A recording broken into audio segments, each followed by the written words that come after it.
What corporate policy did you find a loophole in that saved you thousands? So, I'm sitting at a red light on my way to work when this lady in an SUV completely rear-ends me. I heard the crunch, and my heart sank because my car was a 2010 Honda with like 160,000 M on it. Not exactly worth much. The insurance adjuster shows up 3 days later, takes one look at my car and starts shaking his head. The rear bumper was smashed. The frame had this nasty dent, and the trunk wouldn't close properly. He pulls out his tablet and starts typing. This is going to be a total loss. He says, "Your car is worth about $3,800 based on market value." I'm thinking, great. Now I gotta find another car with $3,800. But then something clicked. The engine was running perfectly fine. The transmission was smooth. Everything worked except for the cosmetic damage. That night, I did something crazy. I actually read my entire insurance policy, all 47 pages of it. My girlfriend Katie thought I'd lost my mind watching me highlight stuff at midnight. Then on page 32, I found this random clause buried in the fine print. It said something about voluntary buyback option, where the policyholder could repurchase their total vehicle at salvage value before it went to auction. I called my insurance company the next morning and asked about it. The representative had to put me on hold for like 15 minutes just to figure out what I was talking about. "Oh, wow. Yeah, that's actually a real thing," she finally said. "Almost nobody knows about it. The salvage value for your car would be $520. So I accepted their $3,800 payout and immediately bought my own car back for $520. Suddenly, I had 3,580s in my pocket and still owned my car. My buddy Jake works at an auto shop and let me use his garage. I ordered the parts online. A used bumper that matched my paint for $180. Some frame straightening tools for $120. Spent a whole weekend watching YouTube videos and fixing everything myself. The hardest part was getting it re-registered with a salvage title. I had to get it inspected and fill out a bunch of paperwork. But my state doesn't require major safety inspections for older cars, just emissions and basic lights. 3 weeks later, I'm driving around in my perfectly functional car with $3,280 extra cash. The only evidence of the accident was this tiny scratch on the bumper that I actually liked because it gave the car character. But here's where it gets even better. 6 months later, this college kid sees my car in the grocery store parking lot and asks if I'm selling it. I tell him about the salvage title, but he doesn't care. College students never do. He offers me $4,200 cash on the spot because his parents said they'd match whatever he saved up. I took the money and bought a newer car with some of the insurance money I'd saved. So let me break this down. I got $3,800 from insurance, spent $520 to buy the car back, spent $300 on parts, and sold it for $4,200? That's a $7,180 profit from getting rear-ended. The insurance company got their paperwork filed. I got a working car and made money. The college kid got reliable transportation. Everyone won. My adjuster called me a month later because he'd never seen someone use that buyback clause before. Turns out in his 12 years doing the job, I was literally the second person to ever ask about so. I'm sitting at a red light one morning, half awake, sipping gas station coffee that tasted like burnt cardboard. When out of nowhere, bam, my head snaps forward. The cup explodes in my hand, and my first thought isn't, "Am I okay?" But please tell me that wasn't my car. It was. A lady in a white SUV had completely rear-ended me. I step out, dazed, staring at the crumpled back end of my 2010 Honda Civic. 160,000 miles, a dented door, and just enough rust to keep it humble. She's apologizing like her life depends on it. My trunk won't close. The bumper is practically hanging off. And my taillights look like someone took a baseball bat to them. When the insurance adjuster came 3 days later, he took one look and sighed like a doctor, delivering bad news. "Yeah, this one's a total loss," he said, typing on his tablet. "Market value's around $3,800. We'll cut you a check once you sign the release." I stood there, watching him type, thinking how $3,800 was barely enough to buy another car that wouldn't die on the side of the road within a week. But the funny thing was, the car still ran fine. The engine purred. The transmission was butter. The damage was all cosmetic. I couldn't shake the feeling that maybe, just maybe, there was a smarter way out of this. That night, I did something I'm pretty sure only accountants and people in legal trouble ever do. I read my entire insurance policy. all 47 pages of it. Katie, my girlfriend, thought I'd lost my mind. I sat there at the kitchen table at midnight, highlighter in hand, reading like my life depended on it. "Babe, it's just a car," she said, half asleep on the couch. "Yeah," I muttered. "And so is 3800. Then, on page 32, in the smallest, driest paragraph known to man, I found it. In the event of a total loss, the insured may exercise the voluntary buyback option at salvage value prior to auction." I blinked, then reread it, twice. I called my insurance company first thing the next morning. The representative sounded confused. "I'm sorry, sir, a what option?" she asked. "The voluntary buyback option," I repeated. "Page 32, section 7C, paragraph 2. There was silence. Then she put me on hold for 15 minutes. When she came back, she sounded amazed. "Oh wow, yeah, that's actually real. Hardly anyone ever asks about it." She told me the salvage value of my car was $520, so I accepted their $3,800 payout and then immediately bought my own car back for $520. In one phone call, I'd gone from losing my car to owning it again, plus $3,280 in my pocket. Now, I'm not a mechanic, but I do have a friend, Jake, who works at a small auto shop. When I told him my plan, he laughed. "You're crazy, man. But if you're serious..." "My garage is open on weekends. Challenge accepted," I ordered. A used rear bumper on eBay that matched my paint. $180. Picked up a set of frame straightening tools for $120. Bought a couple of taillights from a local junkyard for $60. The rest of the damage? Pure elbow grease and YouTube tutorials.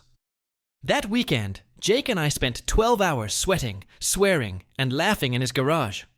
We straightened the frame with a ratchet strap, hammered out the dents, replaced the bumper, and patched the trunk latch with a bolt from an old lawnmower. By Sunday night, I drove that car home, taillights glowing red.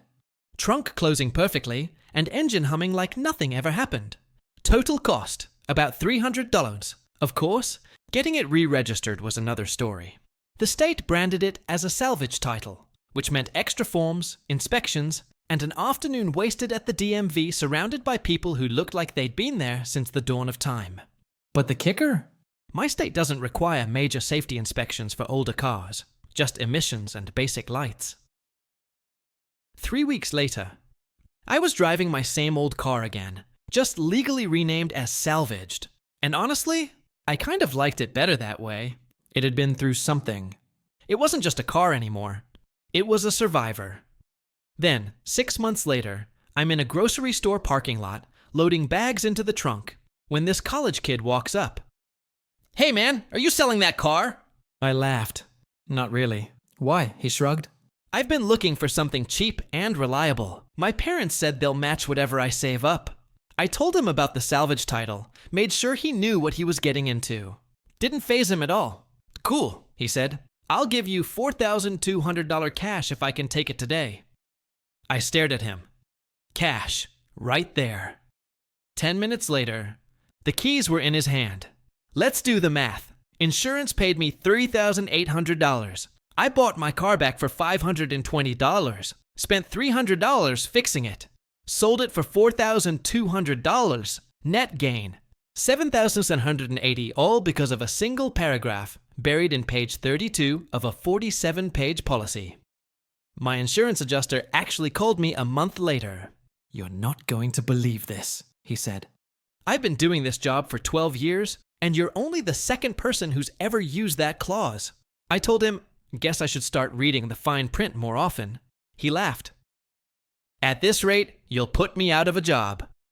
So yeah, if you ever get in an accident and they tell you it's a total loss, don't just sign the papers. Read your policy, because sometimes the real money isn't in the payout. It's in the loophole they hope you'll never find. And in my case, that loophole didn't just save me thousands, it gave me the satisfaction of outsmarting the system that was ready to write me off. Story. My girlfriend demanded, "We're becoming vegans together, or I'm leaving." I said, "Let's start tomorrow."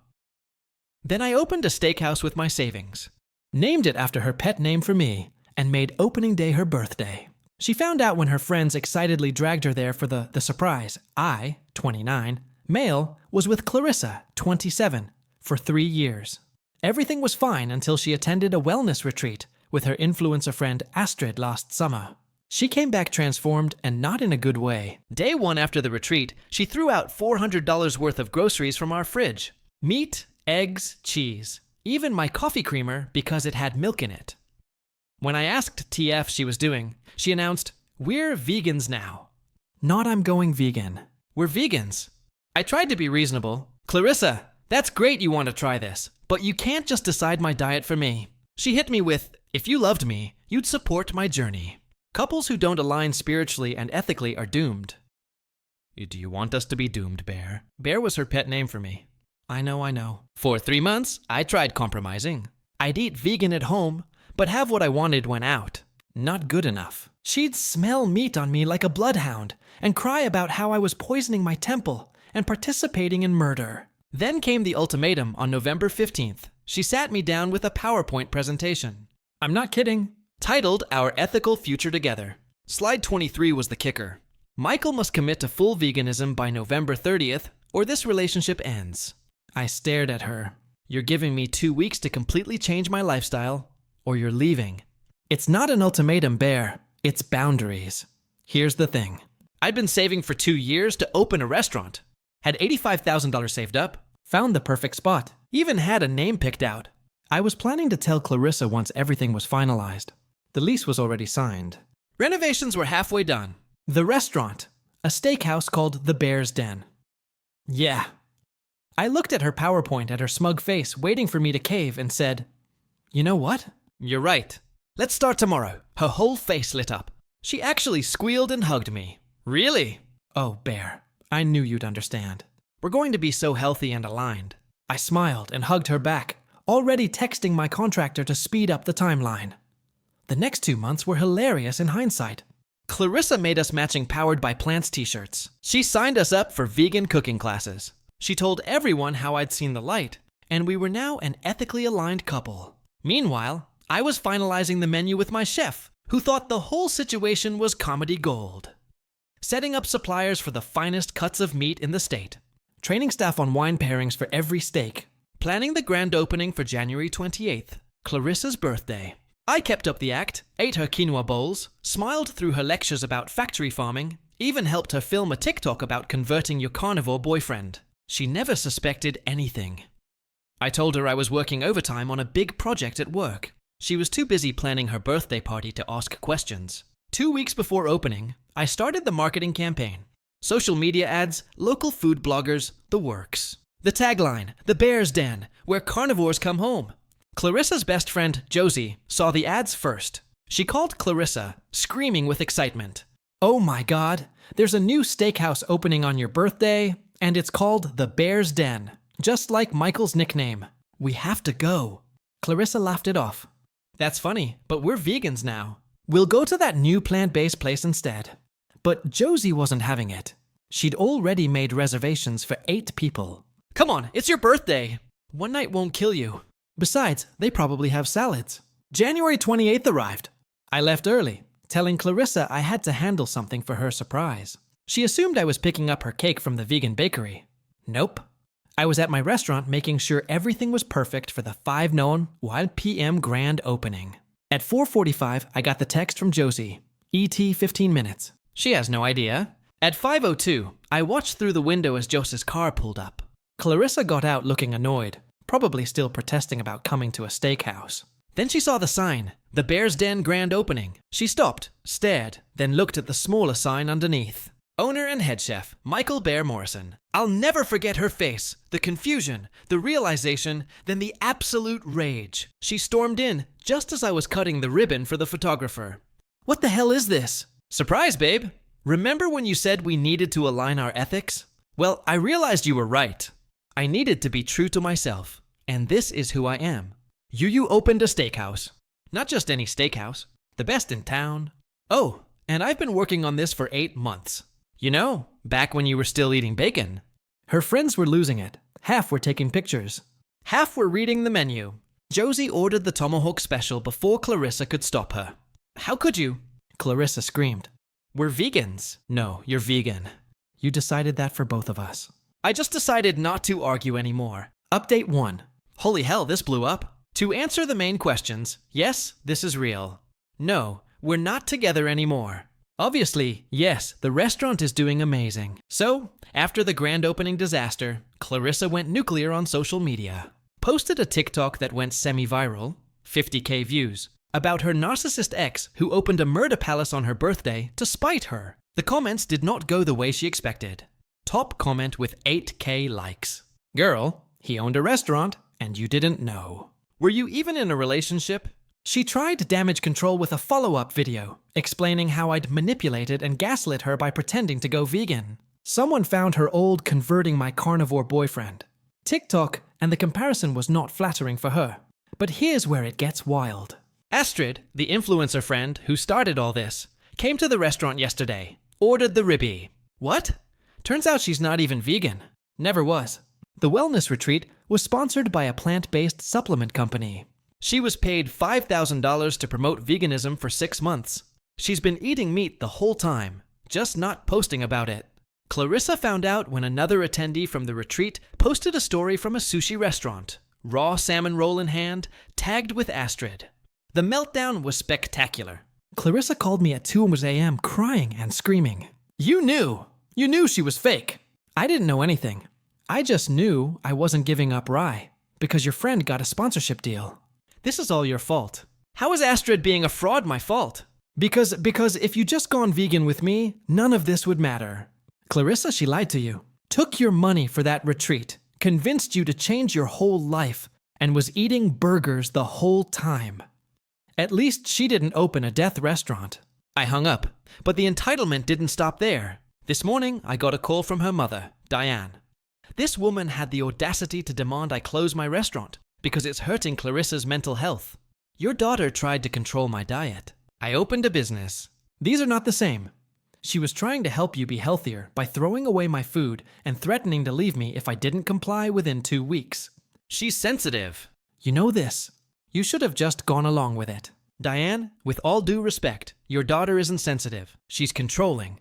She threatened to leave bad Yelp reviews. I reminded her that fraudulent reviews are illegal, and I have lawyers now. The best part, 3 of Clarissa's friends from the birthday dinner have already come back. Josie brought a date last night and thanked me for finally standing up to her. Apparently, Clarissa has a history of this. In college, she demanded her entire friend group go gluten-free because she read an article before me. She tried to force an ex to quit his band because music venues were too tempting for infidelity. The friend group has been waiting for someone to finally tell her no. Update 2. Clarissa has lost her damn mind. First, she tried to organize a protest outside my restaurant.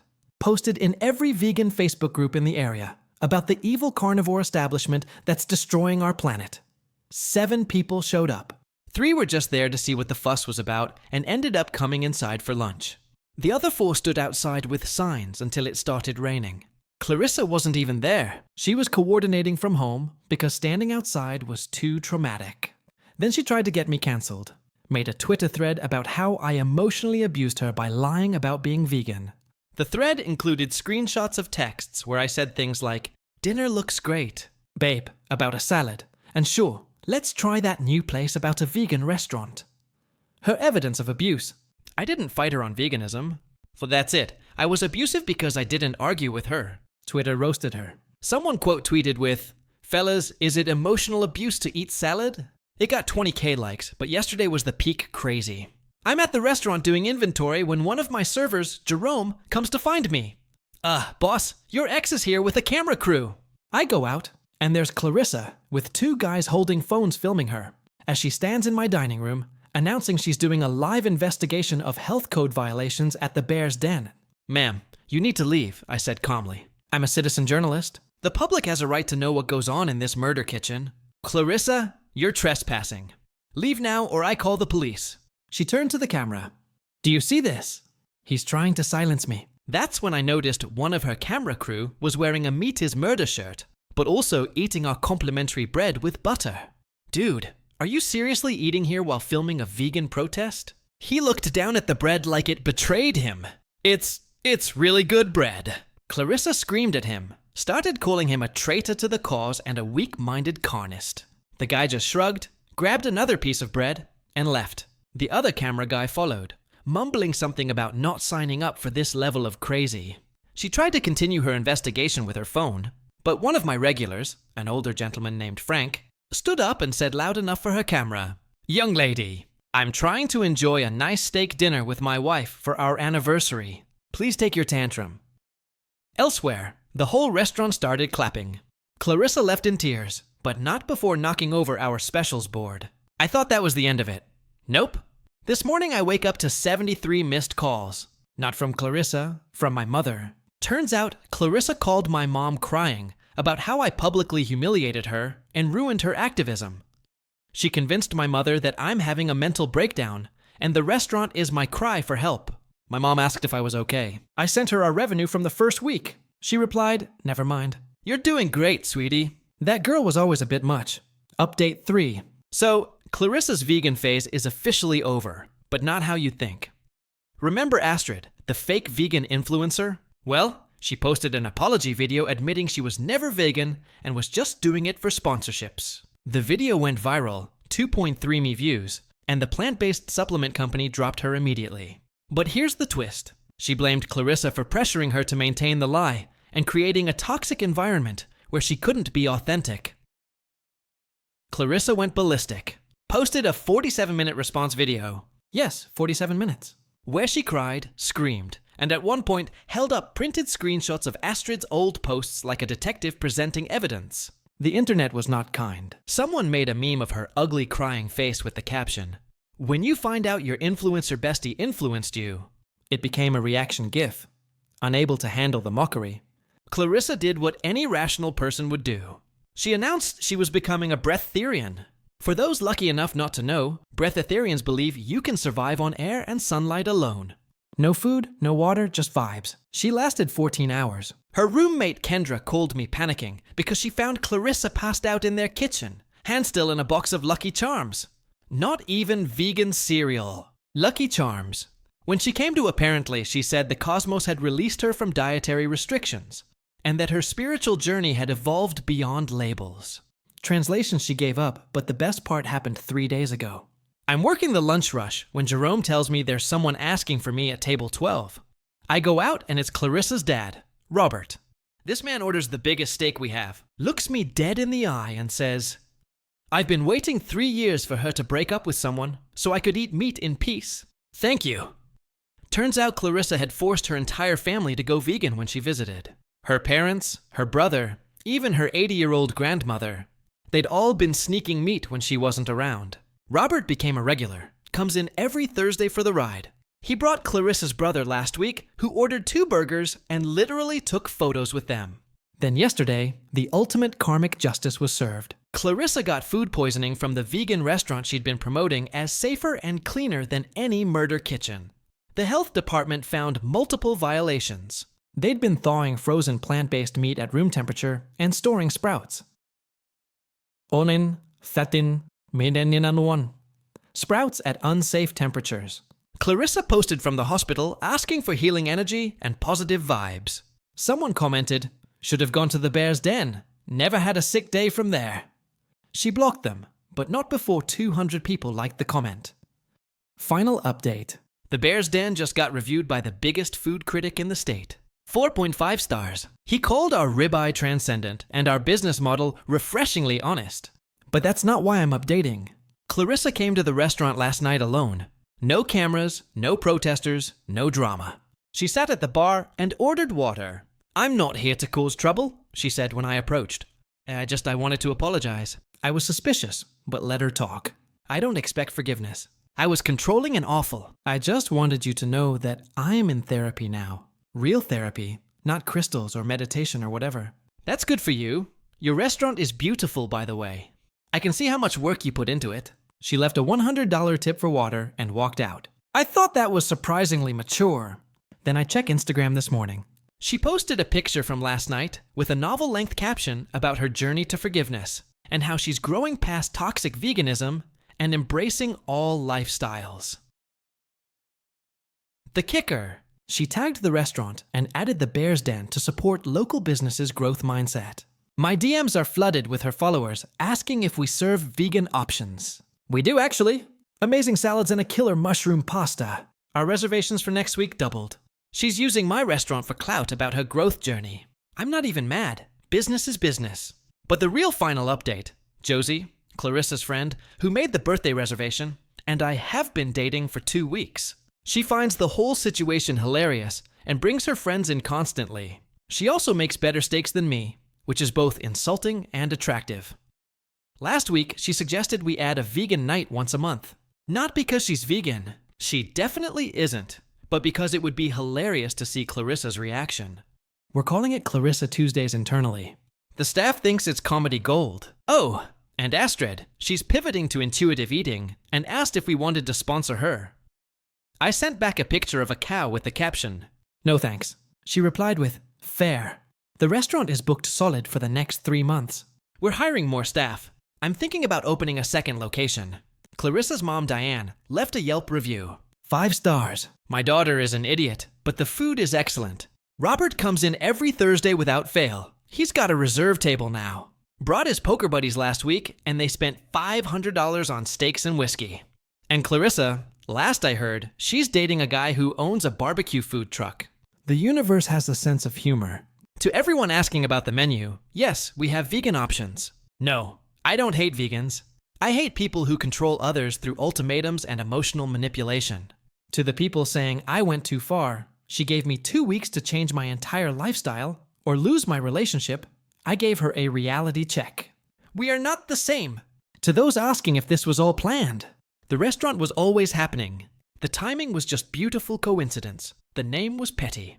I'll admit that. And to Clarissa, since I know you're reading this, hi Kendra told me you lurk. Your apology was accepted the moment you left it. The $100 tip was unnecessary, but appreciated. Stop stalking my Instagram stories from your fake account. Plant BB88. Yes, I know it's you. The Bear's Den is open Tuesday, Sunday, 5 to 10 p.m. Reservations recommended. We serve both violence-free vegetables and violence-full ribby. Come hungry, leave happy. Edit.